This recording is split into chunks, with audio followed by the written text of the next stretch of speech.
और ये देखिए बाबा की गाड़ी स्टार्ट हो रही है।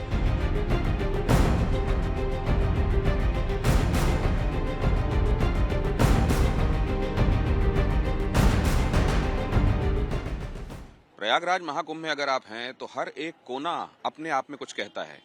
यहाँ ये जो रेणुका है, गंगा जी की रेत, उसका हर एक कण अपने आप में कुछ कहता है अगर आप सुने उसको ध्यान से। हम कोशिश कर रहे हैं कुछ एक ऐसी ही बातें सुनने की, अलग अलग तरीके की, और कई तो बहुत अनोखी दास्तानें हैं, बहुत अनोखी छटाएं और रंग अपने साथ लिए हुए। और ऐसी ही एक छटा है इस जगह, इस जगह पर लगे हुए ये आप जो देख रहे हैं श्री पंचदशनाम जूना अखाड़ा में, ये जो आपको यहाँ बाबा दिखाई दे रहे हैं, ये बाबा इसलिए चर्चा में है क्योंकि इनके पास एक बड़ी अनोखी कार है, और वो कार भी बड़ी पुरानी। बाबा, उनका कार से रिश्ता, वैसे तो अब ये कहा जाता है कि जब आप लौकिक दुनिया में हैं और अध्यात्म की दुनिया से आपका रिश्ता है तो दोनों में एक संगम समागम होना चाहिए। तो आइए आपको बाबा से मिलवाता हूँ। यहाँ जब आप, ये जो अस्थाई आश्रम उनका बना हुआ है, यहाँ जब आप आते हैं तो बाबा की धुनी आपको दिखाई देती है, बाबा का चिमटा भी है। बाबा सादर प्रणाम। टाइम्स नाउ नवभारत की तरफ से मैं आया हूँ, अपने सभी दर्शकों की तरफ से आपको प्रणाम कर रहा हूँ। हार्दिक स्वागत है, आनंद रहो, खुश रहो, मंगल हो मेरे तरफ से। तो आप लोगों के लिए आशीर्वाद भी बाबा ने दे दिया, और अभी आप देख रहे हैं कि ये जो धुनी है, ये धुनी रमाए हुए बाबा यहाँ पर हैं। इसी धुनी से सारी व्यवस्था है, इसी धुनी में आप इस समय भोजन तैयार होते हुए भी देख रहे हैं। बाबा तो इसी धुनी में आप धुनी भी रमाते हैं और यहीं पर भोजन भी तैयार होता है। हाँ जी, भोजन भी तैयार होता है, धुनी भी रमाते हैं।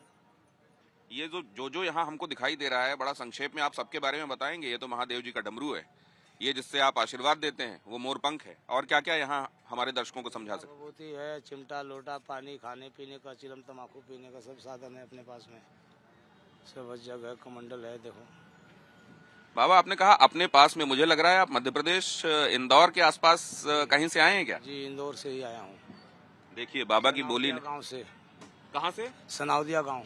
सनाउदिया गांव है, और बोर्ड पर लिखा हुआ पूरा एड्रेस। अच्छा, वो बोर्ड में पूरा एड्रेस भी है। बाहर भी लिखा हुआ है, बाहर। तो बाबा इस समय तो आप बड़ी चर्चा में हैं अपनी इस गाड़ी की वजह से। ये गाड़ी कितनी पुरानी है बाबा? कम से कम 50 साल पुरानी है। कम से कम 50 साल पुरानी। एम्बेसडर, जिसको कभी पावर का पर्याय माना गया, आप जानते हैं एम्बेसडर हमारे देश में वो गाड़ी रही है जिसमें हमारे देश के पावर कॉरिडोर से जुड़े हुए लोग बैठते रहे हैं। वही है एम्बेसडर गाड़ी है। हालांकि वो सफेद रंग जो उधर आपको दिखाई देता है पावर कॉरिडोर में ज्यादातर, यहाँ ये बजरंग बली जिस रंग के सिंदूर में आपको दिखाई देते हैं, उसी तरह के सिंदूर से के कलर से रंगी हुई ये गाड़ी दिखाई दे रही। अब देखिए, ये करीब 50 साल से भी पुरानी गाड़ी बाबा स्टार्ट कर रहे हैं, और इस बीच उधर बोनट भी खुला हुआ है, शायद उसमें भी कुछ तैयारी की जाती होगी स्टार्ट करने से पहले। और ये अपने तरीके से इन्होंने कस्टमाइज की है, बाबा ने अपने तरीके से इस गाड़ी को कस्टमाइज किया हुआ है। ये देखिए आप, अगर आप देखें तो यहाँ पर आपको ऊपर लाउड स्पीकर भी दिखाई दे जाएगा। अगर थोड़ा और आगे की तरफ देखें आप तो एक एग्जॉस्ट फैन भी लगा हुआ है। और ये देखिए बाबा की गाड़ी स्टार्ट हो रही है। हालांकि जब उन्होंने सेल्फ लिया तो थोड़ा वक्त तो लग रहा है, लेकिन 50 साल पुरानी गाड़ियां, इधर तो 12-12, 15-15 साल पुरानी गाड़ियां, अब ये कह दिया गया है कि बड़े शहरों में वो चलाने लायक नहीं रह जाती हैं, उनको कंडम करार दे दिया जाना चाहिए। और ये देखिए एक बार में बाबा ने स्टार्ट कर दिया। बाबा क्या बात है, क्या मेंटेन किया हुआ आपने गाड़ी? हाँ, मेंटेन किया हुआ है ना। तो बाबा क्या आज्ञा है कि आपके बगल में आके बैठ के मैं ये गाड़ी देख सकूं? तो बाबा यहाँ पर ये बहुत जरूरी है कि जब आप महात्माओं से मिलें, साधुओं से मिलें, और किसी संदर्भ में अगर आपका कोई कौतूहल है, कुछ आप जानना चाहते हैं, तो पहले उनकी आज्ञा जरूर ले लें। अब बाबा से आज्ञा लेने के बाद जरा ये भी दिखाइए हरिंदर, ये दिखाइए गाड़ी किस तरीके की दिखाई देती है। यहाँ देखिए आप, ये त्रिशूल भी लगा हुआ है बाबा की गाड़ी, और बाबा खुद ही इस गाड़ी को चलाते भी हैं। अब जरा यहाँ बैठने की कोशिश करते हैं। हरिंदर आप आ जाएं जरा, आप भी, आप पीछे चाहें तो अपने लिए जगह बनाएं। वो कह रहे हैं थोड़ा आगे बढ़ाऊंगा गाड़ी तो जगह बन जाएगी।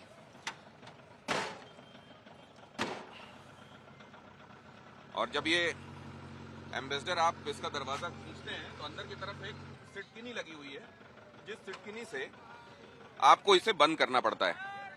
और अभी क्योंकि मेरा वो प्रयास सफल नहीं हुआ है तो मैं थोड़ा सा इसको पकड़ कर ही बैठा हुआ हूँ। बाबा ये गाड़ी, दरवाजा बंद कर देते हैं। अच्छा कोई बात नहीं, मैं इसको पकड़े रहूंगा। ये देखिए बाबा ने इसको बड़ी आसानी से, जो मुझे मुश्किल लग रहा था, बड़ी आसानी से बंद कर दिया। तो बाबा ये पीछे वाले को। हाँ, वो कैमरामैन है हमारे साथी हरिंदर, उनको भी जरा बिठा लीजिए। आइए हरिंदर, बैठिए पीछे। ब्रेक भी नहीं लगता, पर ब्रेक भी इसका तैयार करना पड़ता है जी, ब्रेक एक बार में नहीं लगता, ब्रेक को तैयार करना पड़ता है। तो जैसे आपने देखा कि बाबा ने पहले सेल्फ लिया और सेल्फ लेने के करीब 30 सेकंड बाद गाड़ी स्टार्ट हो गई, मतलब दोबारा इग्निशन में चाबी नहीं घुमानी पड़ी। उसी तरीके से ब्रेक भी उन्होंने अब तैयार कर लिया है। अब वो बैठ रहे हैं बाबा, थोड़ा सा रोकिएगा। तो जब तक वो बैठ रहे हैं बाबा, ये कैसे तैयार करते हैं ब्रेक आप? बहुत 10-15 पेडल मारना पड़ता है जब तैयार होता है ब्रेक। अच्छा, तो ये सिर्फ इसके साथ है या क्लच और एक्सीलरेटर के साथ भी है? सब क्लच एक्सीलरेटर के साथ में भी है।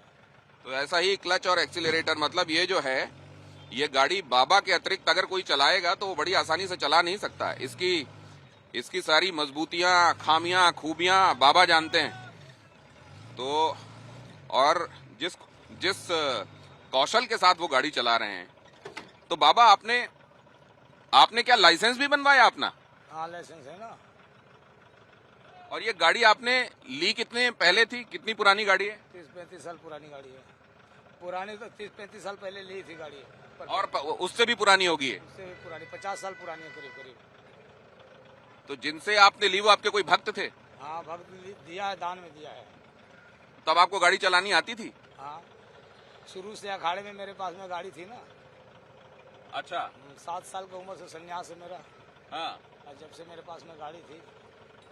तो संन्यास लेने की कैसे सोचा बाबा आपने? बस अच्छा लगता है मेरे को, संन्यास बढ़िया लगता है। भगवान के लिए जन्म लिए है तो भगवान में रहना सीख है ना। भगवान ने अगर जन्म दिया है तो भगवान में रहना सीखें, इसीलिए उन्होंने संन्यास लिया। तो बाबा इस गाड़ी में आपने क्या क्या चेंज कराया अपने हिसाब से? सब ठीक है। नहीं, मैं देख रहा हूँ जैसे एग्जॉस्ट फैन लगा हुआ है ऊपर, और कुछ चीजें ऐसी हैं जो अमूमन देखने को नहीं मिलती हैं। तो ये गर्मी सर्दी में आपका उपाय हो जाता है इसमें? हो जाता है ना, पंखा लगा रखा हूँ, इसमें थोड़ा सा बर्फ रखता हूँ, 1-2 लीटर किलो बर्फ रखता हूँ, एक पंखा पर लगाता हूँ, एक पाइप लगाता हूँ, इधर से आता है पाइप आता है और बर्फ लगा देता हूँ, वो अपने आप गाड़ी ठंडा हो जाती है, एयर कूल्ड हो जाती है गाड़ी। तो देखिए, न सिर्फ आध्यात्मिक दुनिया में क्या किया जाना चाहिए क्या नहीं, ये दुनिया को बता रहे हैं, बल्कि अगर आप इस लोक में रह रहे हैं, दुनियादारी में रह रहे हैं, तो परेशानियों को बजाय बड़ा कर लेने के कैसे परेशानियों के बीच में से ही उपाय खोजकर और अपने जीवन को आसान बना लेना चाहिए। देखिए, उन्होंने अपने एम्बेसडर में एग्जॉस्ट फैन लगा रखा है। कहते हैं बर्फ की सिल्ली वगैरह रख देता हूं तो यही वातानुकूलन का काम कर देता है गर्मी के दिनों में, और ठंड में तो कोई तो समस्या है नहीं। वैसे बाबा, आप तो जिस तरीके से धुनी रमाते हैं और दिगंबर दिशाएं ही अंबर हैं जिनका वाली स्थिति में रहते हैं, तो उसमें तो फिर आपको क्या ठंडी और क्या गर्मी? नहीं, कुछ भी नहीं लगता, अच्छा रहता है मेरे को, एयर कूल्ड गाड़ी है। तो आप जब कहीं जाते हैं बाबा, आपको लोग देखते हैं ये गाड़ी लेकर आते हुए, तो किस किस तरह की बातें होती हैं उनके बीच? भाई बातें कर रहे हैं वो लोग, अच्छी बातें कर रहे हैं, कोई बुरा तो नहीं कह रहा है, और गाड़ी चल रही है मेरे पास में तो अच्छी बातें है। जहां भी गए हैं किसी ने बुरा नहीं कहा। आप देखिए, बैक करना अमूमन किसी भी चालक की खूबी दिखाता है कि वो चालक कितने बढ़िया तरीके से गाड़ी को चलाना जानता है। फ्रंट डायरेक्शन में ड्राइविंग तो उतनी मुश्किल नहीं होती, लेकिन जितनी सकरी जगह पर बाबा देखिए यहाँ पीछे देखते हुए बड़े कौशल के साथ, और स्टीयरिंग, ये जो पावर स्टीयरिंग निश्चित रूप से नहीं है, और इसमें जैसे ये देखिए आप, इतनी सकरी जगह पर बाबा यहाँ गाड़ी को पार्क कर रहे हैं। बैक करते हुए उन्होंने गाड़ी एक खास स्थिति तक ला दी है, और यहाँ उन्होंने सिटकिनी से दरवाजा खोल भी दिया है। तो बाबा, ये तो आपके अतिरिक्त कोई चला पाता है ये गाड़ी? नहीं चलाता है। बाबा के अलावा कोई ये गाड़ी चला भी नहीं पाता है। ये 50 साल से भी पुरानी, इनफैक्ट कुछ लोग तो जो जानते हैं एम्बेसडर के विषय में, उसके रजिस्ट्रेशन नंबर को देखकर जो ये बताते हैं कि इसकी उम्र कितनी होगी, वो लोग तो ये कहते हैं, अब देखिए इसको जब बंद करना पड़ रहा है तो इस तरीके से सिटकिनी लगानी है और ऐसे पीछे वाला दरवाजा अपने आप बंद हो रहा है। तो ये है वो गाड़ी, ओम नमो नारायणाय पीछे लिखा हुआ है। तो जो लोग रजिस्ट्रेशन नंबर वगैरह देखकर बताते हैं वो ये बताते हैं कि ये गाड़ी तो बहुत पुरानी, करीब 50 से 70 साल के बीच में होनी चाहिए। बाबा कमाल के तरीके से, तो जीवन की गाड़ी चलाना भी एक कला है और ये गाड़ी चलाना भी एक कला है। कोई विशेष संदेश जो आप देना चाहेंगे, जो लोग आपको देख रहे हैं कि जीवन की गाड़ी कैसे चलाई जाए? जैसे आपके सामने मैं चला रहा हूँ वैसे चलाना चाहिए, शांति शांति, सब लोग प्रेम से मिल करके रहना चाहिए। जैसे अभी प्रेम से मिल करके सब लोग हैं, हम लोग प्रयागराज में आए हैं। मेरा कहना यही है कि आप लोग सब सुख शांति से रहो, भगवान सबको सद्बुद्धि दे, सब लोग प्रेम से रहो, एक दूसरे से राग द्वेष के चक्कर में मत पड़ो। जो कोई करता है तो उसको करने दो, पर उसके चक्कर में मत पड़ो, खुद राग द्वेष के चक्कर में। कोई करता है राग द्वेष तो करने दो, लेकिन तुम उसके चक्कर में मत पड़ो, प्रेम भाव से रहो और जीव में परमात्मा देखो। यही हमारे साधु, हमारे मनीषी, हमारे महात्मा हमको समझाते रहे।